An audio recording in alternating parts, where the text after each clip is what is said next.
আসসালামু আলাইকুম। আউটের ৩২ নম্বর পর্ব স্টিফনেস কনক্লুডিং পার্ট 2-তে আপনাকে স্বাগতম। এক প্রেমের গল্প যেখানে ভালোবাসা আর ভয় একসাথে মিশে গিয়েছে। আজকের পর্ব আউটের ৩২। এমন এক রহস্য যেখানে ভালোবাসা মৃত্যুর চেয়েও শক্তিশালী। অলকা এবং শঙ্কর দুই প্রেমিক প্রেমিকা যারা সমাজের বাধা উপেক্ষা করে বিয়ে করেছিল। শঙ্কর তো একজন ছিল ক্রাইম স্টোরি। শঙ্করের বন্ধু তো তাকে গল্প লেখার কথা বলেছিল। শঙ্করের চোখে চারপাশ বদলাতে থাকে। সে দেখতে পায় তার লেখা প্রতিটি লাইন জীবন্ত হয়ে উঠেছে। কল্পনার চরিত্রগুলো যেন তার আশেপাশে ঘুরে বেড়াচ্ছে। একদিন রাত ৩টার দিকে শঙ্কর অনুভব করে ঘরের জানালায় কেউ তাকিয়ে আছে।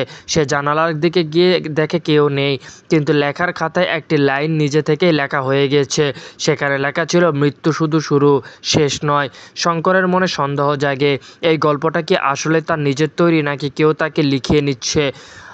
আলকা হঠাৎ করে নিখোঁজ হয়ে যায়। শঙ্কর থানায় গেলে পুলিশ বলে এমন কাউকে তারা চিনে না।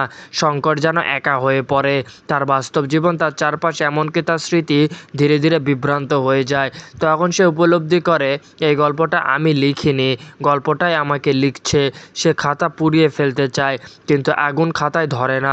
কালি শুকিয়ে যাওয়া কাগজে নতুন লাইন জেগে ওঠে, শেষটা এখনও বাকি। শঙ্কর এক নির্জন কুঁড়ে ঘরে গিয়ে লুকিয়ে থাকে, কিন্তু সেখানে হঠাৎ আলকা উপস্থিত হয়। তবে আলকার চেহারা পাল্টে গেছে। সে যেন মানুষ নয়, বরং ভূতের আবরণে শঙ্করের দিকে তীক্ষ্ণ রাগ বহন করে তাকিয়ে আছে। আলকা বলে, তুমি আমাকে ফেলে গেলে, আমি বাঁচতে চেয়েছিলাম, আর এখন আমি তোমার গল্পে শেষ হব। শঙ্কর চিৎকার করে ওঠে, তুমি বাস্তব না। আলকা ধীরে ধীরে এগিয়ে আসে, আর তার চোখে ছিল অদ্ভুত ঘৃণা আর কান্নার মিশ্রণ। পরের দৃশ্য, ঘরের ভিতরে শুধু লেখার খাতা। শেষ লাইনটা লেখা ছিল, শেষটা হয়ে গেছে শঙ্কর, আমার গল্প। আহট ৩২ স্টিফনেস কল্পনার হাতে বন্দি এক লেখকের করুণ পরিণতি। কখনো কখনো আমাদের নিজেরাই সৃষ্টি হয় আমাদের ধ্বংসের কারণ।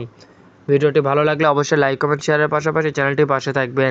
দেখা হবে নতুন একটি গল্পে। ততক্ষণ সকলেই ভালো থাকবেন, সুস্থ থাকবেন। আল্লাহ হাফেজ।